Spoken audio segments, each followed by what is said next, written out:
Hey, everybody, back at it again. Killing Cash here. And I wanted to do a quick little video on J.Prince, James Prince, the man, the legend, book review.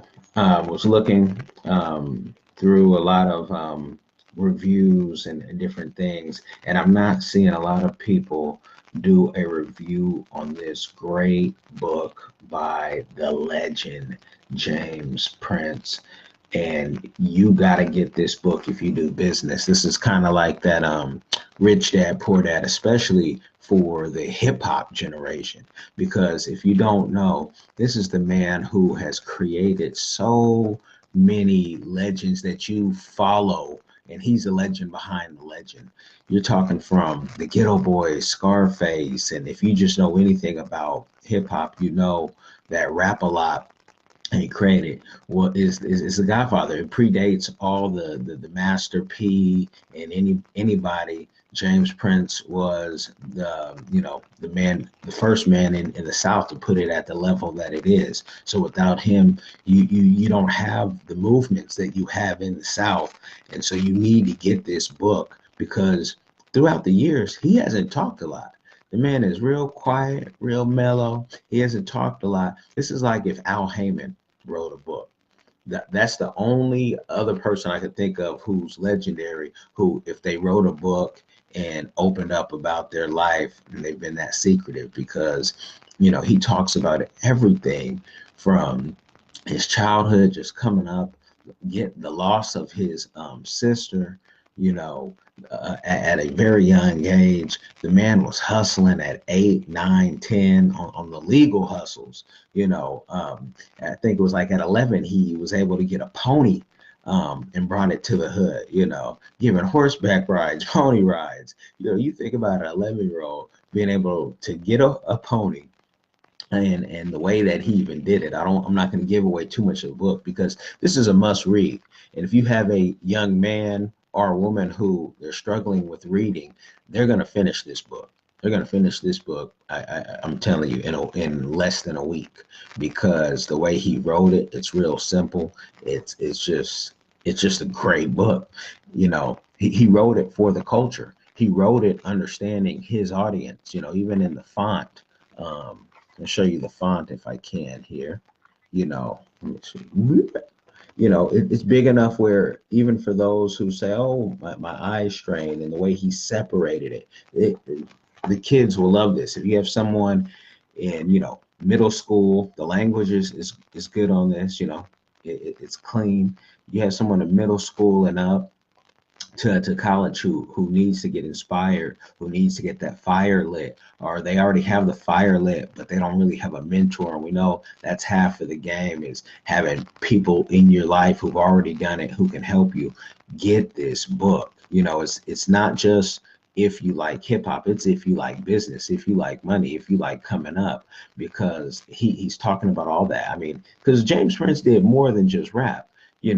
Floyd Mayweather Floyd Mayweather was not getting the money he was getting until J.Prince put it together. He's been working with Andre Ward since he was 17. Legend, Oakland legend, Andre Ward, the best out there right now. So J.Prince, so many artists. I mean, he was talking with Larry Hoover when he was locked up, Harry O. If you know anything about that, that lets you know that the man had his ear to the streets, and was really, solidified and respected in the streets, and that even the government, he talks about the government, the DEA, tried to kill him, you know, try to set him up, and it's proven. It's in the book. It's a clear-cut case because you have these police officers who have multiple kills on their record, and they're part of all type of special task force, and he talks about that in the book. So we really got to thank him for opening up, because that can put him on a radar. The government has gone after him multiple times, accusing him of running a criminal enterprise, and they failed every time. This is the real guy.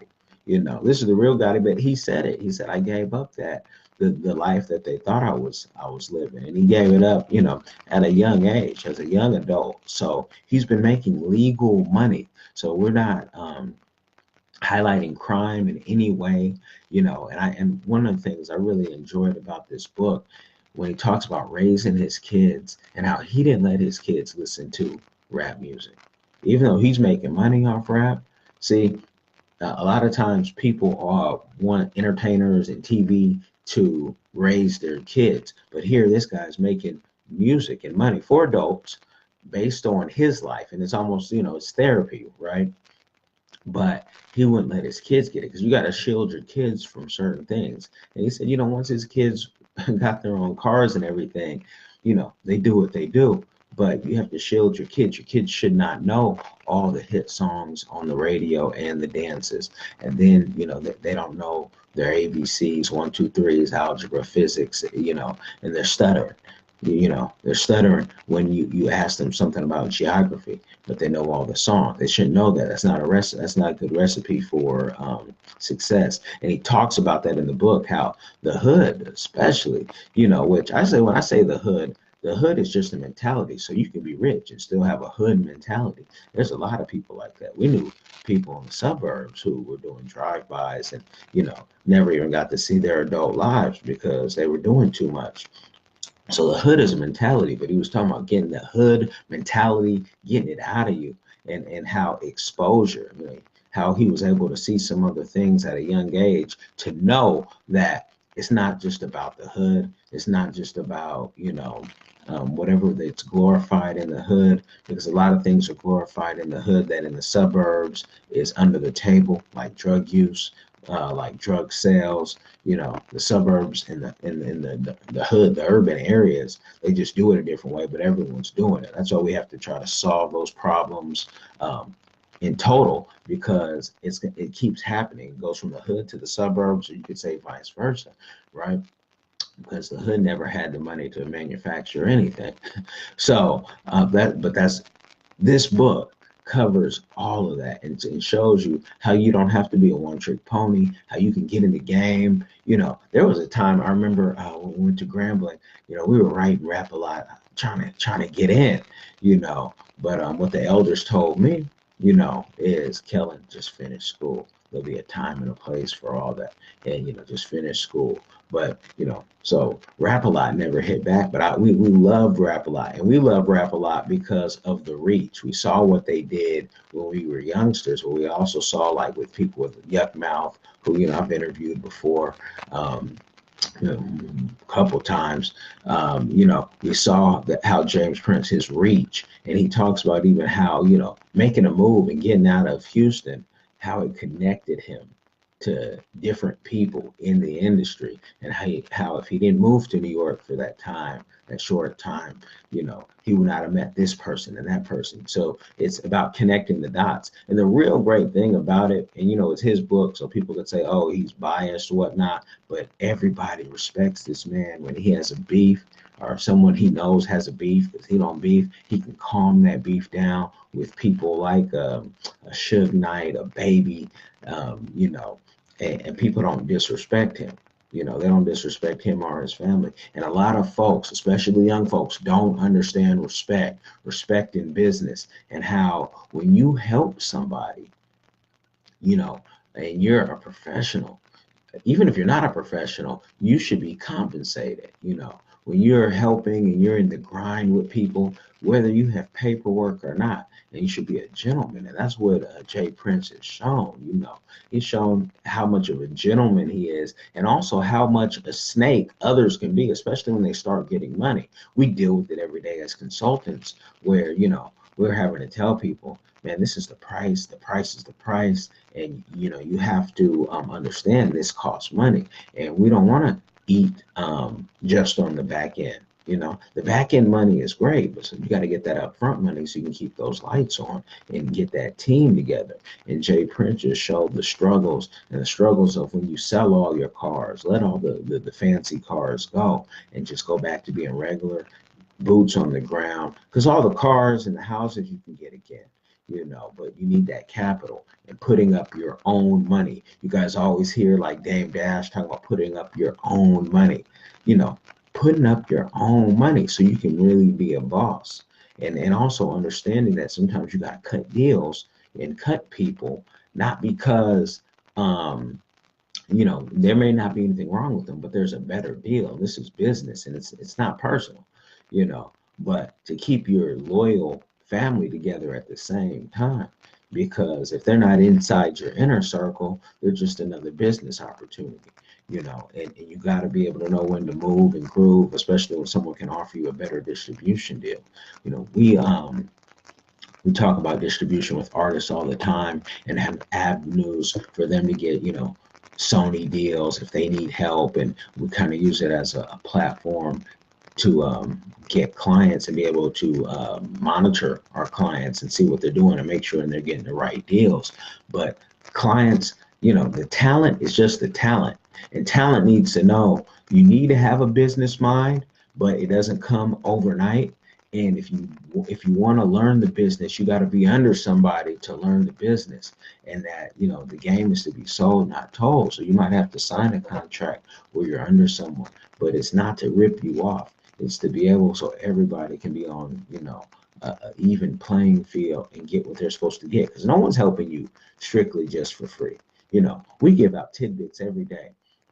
Me and my whole team give out tidbits every day. But the whole point of the tidbits is that you're going to come back and break some bread because you see the value. You see the value in somebody. And even if you don't have something on paper, you come back and say, let me give you something for the help that you did. So that's a big thing. And a lot of folks don't understand the art and science of respect nowadays, because it's all about gimme, let me flash on Instagram real quick. That's why you need to read this book, because a lot of folks didn't have a male role model or even any type of role model to teach them respect. So you wonder why you're kind of in and out of relationships, whether they be personal or business, and you don't have the same crew, you don't have the same circle, and you always think somebody's trying to get over on you because you didn't have that guidance. And so you need to read books like this that can show you. There's so many books, and we tell our clients every time we read a good book, hey, this is a good book. You got to read this. It's on business, because we want our clients to be at a certain caliber, even though we can be the mouthpiece and negotiate the deals and all that. We want you to understand what's going on in your business and your life, so you can go tell someone else. And that's the problem. It's not enough mentorship. It's not enough artist development. Everybody's just going from 0 to 100, or they want to, and they know, and you don't know. And your bank account is one of the reasons I can show you don't know. But then your personal life is another reason we can show you don't know. Because you could have a big bank account, but your personal life is in shatters, which means eventually the money runs out. The money runs out when you're making foolish moves, but you don't have any guidance. So the art and science of respect I've been holding up. Let me make sure you guys can see that my light is a little bright. You need that. And I got it straight from the library. I requested it from the library. They had it. The foreword is by Drake, as you may know. J.Prince, his son, found Drake on MySpace, and Drake is family to them. But this book, my goodness, you got to get the art and science of respect. Get it from your library, get it on eBay, get it on Amazon. I'm gonna buy my own copy, because this is one for the mantle, whatnot. And there's some other books that I'm gonna recommend that you get. But get this book. This is what the back looks like. Let you get that real quick. Boom. My light is so bright, you might not be able to see that. Yeah, boom. Yeah, that's what the back looks like. That's his first Rolls Royce he bought as a young man. Then he sold it, because the Rolls Royce is nice, but you get to the important things in business, and you always need some money. And the great thing about this book too, that I really enjoy, he talks about his faith all through the book. Because even in your hustling times, even in your struggling times, you still got to have faith. And you got to have faith. You got to try to walk that faith out. Not try, but you got to do. And when he made a promise, no matter anywhere in his life, he kept his promise, and that was attached to his faith. And a lot of folks don't keep their promises. A lot of people think that it's okay to say something and do something else and never, go on your word. You say you're gonna, do an investment and this is gonna be a money maker. That's why you can't, just jump on any investment because you tell people they're gonna make money, then they don't, and then you're looking foolish. Nah, man, you have no respect. And it's not that you just don't have respect for the person you're talking to. You don't have respect for yourself because you can't keep your word, right? So you sometimes you'll tell people, hey, I'm going to be there at this time, and you're not there, and you're an hour late, or you never show, and you said you were going to be there. It's one thing to say you're interested, like they say on Facebook, right? Another thing to say you're going, and you tell people, and people are waiting on you at the dinner table, and they haven't said grace because they're waiting for you, and then you don't show up, or you show up extremely late. You don't have any respect. It's the little things you do, and that's what we look at when we do business partnerships. Do these people follow their word? And if they always have an excuse, and if they don't follow the word, you got to get cut right there. But that's another reason why you need to read the Art and Science of Respect, because what I'm saying may be foreign to you. It may be alien to you. You don't know what you don't know because you didn't have any good influence. You don't have any support in life. You want to be an entrepreneur, but everyone's telling you stick with that job. You should be happy just to have that job. You know what you should be happy with in life. It doesn't mean you're ungrateful because you want to do your business. It just means you want more. And that, God put something in you where you want to be able to control your schedule a little more and make opportunities for other people to do that as well. So, the art and science of respect, you need this in your life. I'm telling you, so many people we talk to don't have this in their life, and because you weren't around the elders, or the elders just put you down a bad path. There's so much in this book we could talk about, but you got to get the book because it's a bounce back book. Every time the man fell, how to bounce back, and to recognize the signs. That was a big thing to J.Prince. Recognize the signs. And you need this book, and then you need to do a review on this book so somebody in your circle will share this. Young men, especially young black men, will read this book all day. But those all in the hip hop community who really know hip hop, who really know rap, they all need to. Young, old, white, black, Mexican, Chinese. This book will put you on some game. Some game. Nobody else in hip hop has written a book like this. I read a lot of the hip hop books, and there's some good books out there, but this is the one you gotta have. You know, this is the one you gotta have. The Art and Science of Respect. I'm gonna leave you guys on that one. Get that book, even if you request it from your library. That's free to do. Ask the librarian if you don't know. How can I request this book? I'm out. Be blessed.